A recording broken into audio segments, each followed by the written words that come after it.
신율의 뉴스 정면 승부 3부 시작하겠습니다. 오늘 하루의 가장 중요한 뉴스들 여러분들께 일목요연하게 정리해드리는 정면 브리핑 시간인데요.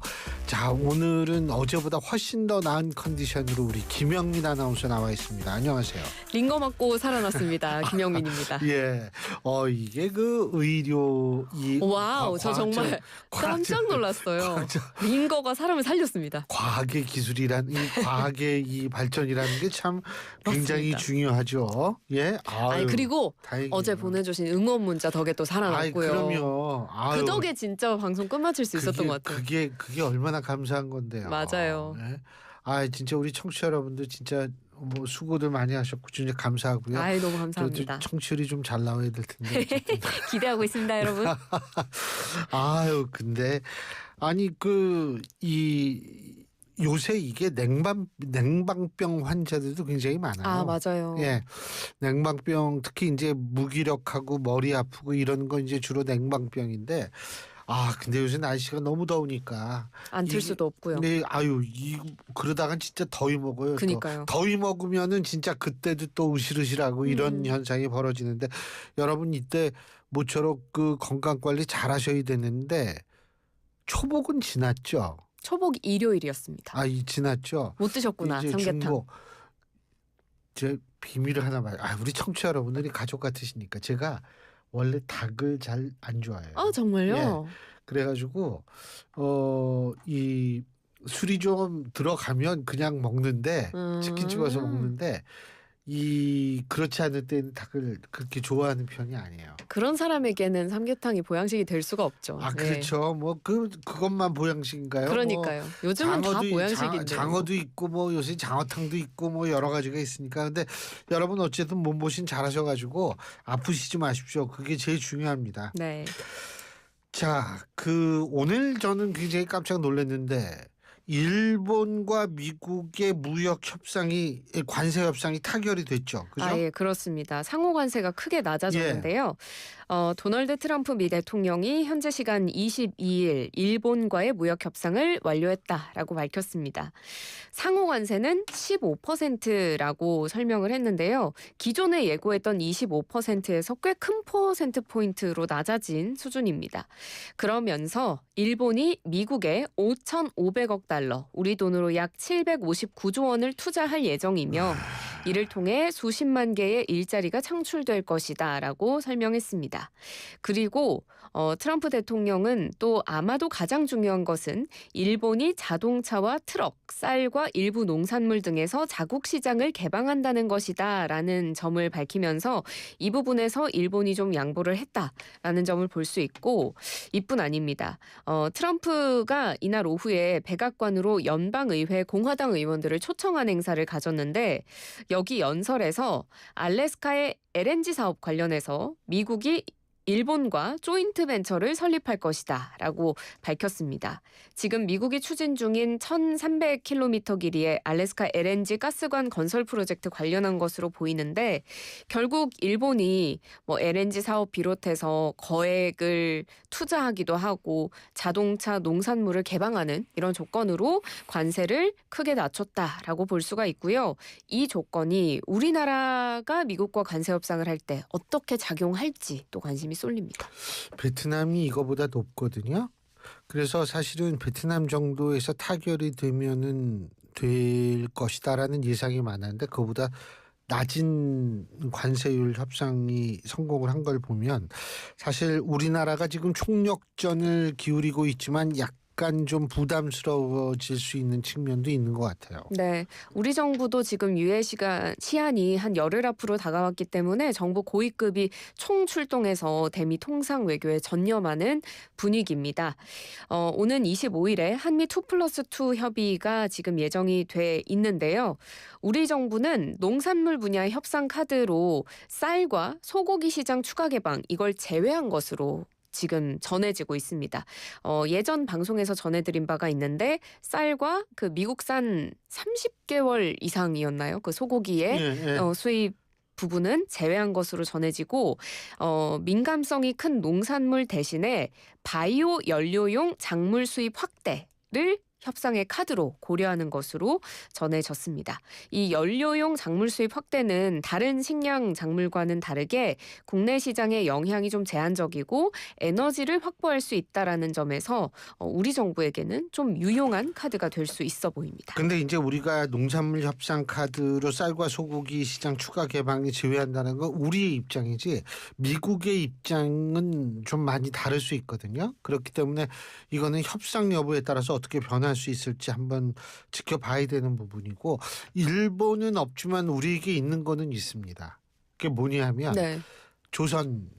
아, 그렇죠. 예. 조선이라는 그래서 카드가 또 우리가 있죠. 이 조선이라는 카드를 잘 활용을 하면 되는데 또 일본엔 없고 우리가 있는 부담스러운 게 있어요. 뭐죠? 방위비요. 아, 그래서 이것이 종합적으로 이거를 고려를 하면은 우리는 사실 일본보다 굉장히 어려운 상황에 처해 있다라고 볼 수 있고 네. 또 하나는 일본은 굉장히 오랜 시간 동안 협상을 해왔어요. 근데 우리나라 같은 경우에는 사실 이재명 정부가 출범한 지가 이제 뭐 한 달 조금 더 지났기 때문에 그 전에 제대로 된 협상을 할 수가 있는 상황이 아니었다라는 점. 여러 가지로 참 힘든 상황에서 이재명 정부가 이 협상을 하고 있다 이렇게 하면 이해를 하면 되는데 사실 기업의 입장에서 볼 때 15%를 넘지 말았으면 좋겠다라는 그런 바람이 간절한 만큼 과연 어떻게 될지는 잘 모르겠는데 좀 잘 됐으면 좋겠어요. 이제 뭐 얼마 남지도 않았는데 오늘이 며칠이죠? 오늘이 23일이구나. 23일이면 8월 2일까지 뭐 한 일주일 일주일여 정도밖에 정도 안 남았습니다. 남았으니까 네. 잘 됐으면 좋겠다는 생각이 듭니다. 그리고 민생 회복 소비 쿠폰 얘기를 좀 해보죠. 이 소비 쿠폰을 선불 카드로 받을 경우에 일부 지역은 금액에 따라 카드가 좀 다르다는 얘기가 이게 무슨 얘기예요? 그 소비 쿠폰의 경우에 금액이 예. 소득 수준에 따라서 차등 지급이 되잖아요. 예. 그런데 이 카드 금액을 카드 표면에 적어두거나 어허. 아니면 금액이 다르면 카드 색상을 다르게 하는 그런 지역이 일부 있었던 것으로 전해집니다. 예. 이게 처음에 알려진 게 온라인 커뮤니티에 부산시에서 글이 하나 올라왔는데 예. 그 카드 상단에 적힌 금액 예. 43만 원이라는 금액이 적힌 사진과 함께 왜 충전 금액을 적어 놓느냐 부끄럽다 이런 글을 올렸거든요. 그래서 사람들마다 소득 수준에 따라 금액이 다 다른데 그걸 적어두면 어떤 소득 수준이라고 낙인 찍어버리는 것이 아니냐 이런 문제가 제기가 됐고요. 광주시도 카드 색상을 금액별로 다르게 한 것으로 전해집니다. 뭐 현장의 혼선을 줄이기 위한 조치였다 이렇게 해명을 했지만 관련해서 논란들이 터져 나왔습니다. 그 이재명 대통령 이거 바로 잡아라 이렇게 즉시 지시했다고 그러죠. 네, 그렇습니다. 이재명 대통령은 해당 카드의 디자인이 이 사용자들의 소득 수준 그리고 취약계층 여부를 외부에 노출시킬 수 있다라고 우려를 하면서 즉각 바로잡으라고 지시했는데요. 이번 사건이라고 하면 좀 그렇고 이번 일을 공급자 중심의 전형적인 행정 편의주의이자 맞는 인권 얘기죠. 감수성이 부족한 조치다. 예. 이렇게 강하게 질타를 했다고 합니다. 그래서 행안부가 오늘 오전에 전 지자체를 대상으로 전수조사에 착수를 했고 문제가 확인이 된 부산과 광주광역시는 카드에 대해서 조치를 취한 상태라고 합니다. 이재명 대통령 오늘 강선우 여성가족부 장관 후보자 자진 사퇴하는 걸 봤을 때 여론에 대한 민감성 반응성은 역대 어떤 정권보다도 굉장히 나름대로 좋다 이렇게 볼 수가 있고 이 부분도 역시 반응하는 게 속도가 굉장히 빠릅니다. 이런 거 굉장히 필요하죠. 근데 내가 오늘 차를 갖고 왔어요. 네. 오기 전에 주유소에서 기름을 넣습니다. 네. 근데 이게 원래 카드 그 무인 네. 주유소거든요. 카드를 쓰면 자동으로 나가는 걸로 알고 있거든요. 네. 제가 이제 받았으니까 저는. 근데 안 나갔어요. 그 주유소에서는 안 되나 봐요. 안 되나 봐요. 아니면은 아니 그게 대기업 뭐죠? 직영 주유소라서 그런가? 근데 그거를 다 알 수가 없잖아요. 없어요. 그래서 열심히 써보시면 제가 빠져나가잖아요.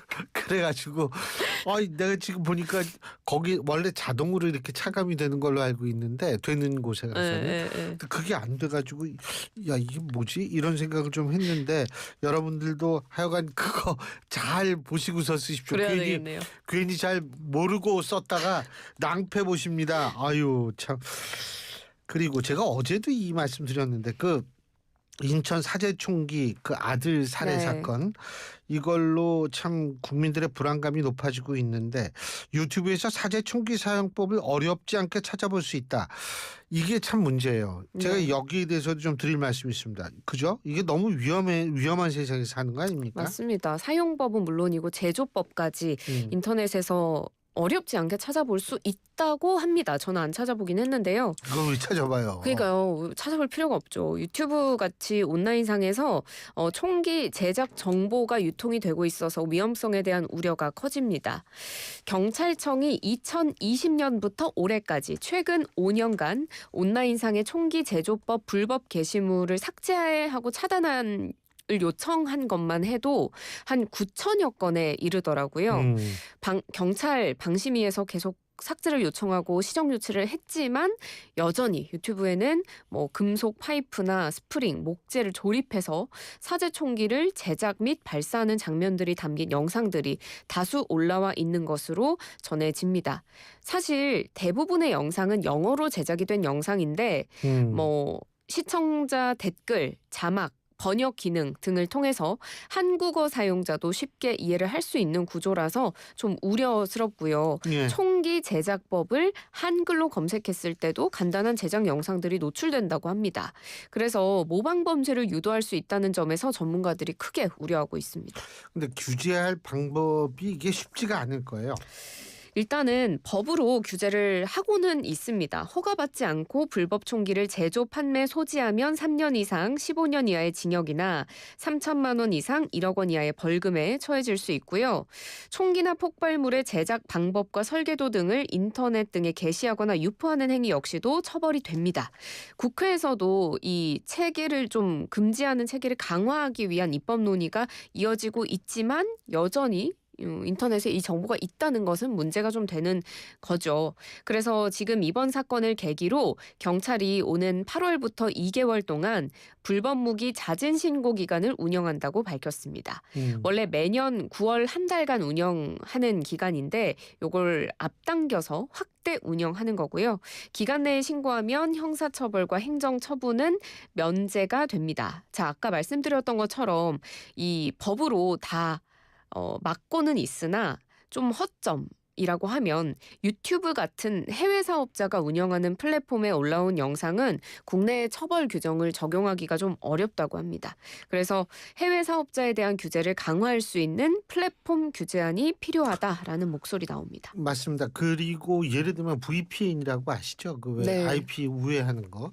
VPN 프로그램 같은 거 사용하면 우리나라에 올라가는 유튜브를 규제할 수는 있겠지만 외국에 가가지고 그거 찾아보면 그거는 어떻게 할 수가 없어요. 맞아요. VPN 네. 이용해가지고.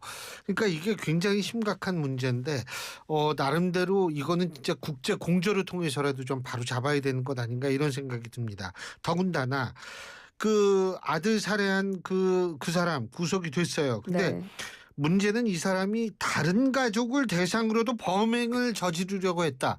이런 끔찍한 얘기가 나왔어요. 네, 살해된 분은 아들뿐이지만 그 자리에 사실 가족과 지인들까지 다 예. 있는 상황이었잖아요. 유가족이 입장문을 냈습니다. 피의자는 피해자인 아들뿐 아니라 그 자리에 있던 모두를 대상으로 무차별적인 살인을 계획하고 실행했지만 총기 문제로 미수에 그친 것으로 판단된다. 이렇게 주장을 했고요. 피해자의 지인에게도 2차례 방아쇠를 당겼으나 불발이 됐고 아이들이 숨어있는 방문을 잠그자 이거는 참 여러 차례 문을 열려고 시도하며 나오라고 위협했다 이렇게 밝혔습니다. 그러면서 지금 피해자가 이혼 사실을 알고 있다는 내색을 전혀 하지 않았고 이혼에 의한 가정 불화로 이 사건 범행을 저질렀다는 것은 전혀 근거 없는 주장에 불과하다라고 유가족 측은 주장하고 있습니다. 이 사람 그 사이코패스 조사 같은 거 진짜. 이거 좀 필요할 것 같아요. 이게 참나 너무 끔찍해서 어떻게 말을 못 하겠네요. 예, 오늘 수고하셨어요. 고맙습니다. 고맙습니다. 예, 그리고요. 876 하나님이 이런 문자 보내주셨습니다. 보내주신 커피 쿠폰에 어제보다 오늘이 더 신나는 하루였습니다. 신율의 뉴스 정면 승부 더 열심히 청취하겠습니다. 진심으로 감사드리고요. 정말 이렇게 어제보다 오늘 이렇게 신나셨다고 하니까 뭐 저는 뭐 얻은 게 없습니다만 너무너무 기분이 좋아집니다. 가장 큰 선물을 받은 기분입니다. 자, 김영민 아나운서 수고하셨어요. 고맙습니다. 고맙습니다. 김영민 아나운서였습니다. 춤과 노래를 즐기는 장수마을 가고시마의